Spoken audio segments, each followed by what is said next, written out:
Alloh taolo haqiqiy tavba qilgan bandasidan albatta rozi bo'ladi. Chunki bu banda o'zini gunohkorligini tan olib, Allohning huzuriga borib, bo'ynini egadi. Hadis qudsi bor. Payg'ambar sollallohu alayhi vasallam aytadilar: bir banda gunoh qilib qo'yib, Robbim, men gunoh qilib qo'ydim, kechirgin dedi. Parvardigor olam bu bandasini so'zini eshitib, bu banda gunohlarini kechiradigan yoki xohlasa jazolaydigan Robbisi borligini bildimi? Kechirdim gunohini dedi.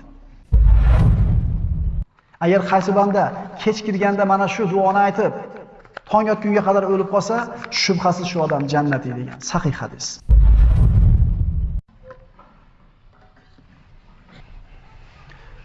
Bismillahirrahmanirrahim. Alhamdulillahi robbil alamin. Assalatu wassalamu ala sayyidina Muhammadin va ala alihi va ashabihi ajma'in. Amma ba'd. Assalomu alaykum va rahmatullohi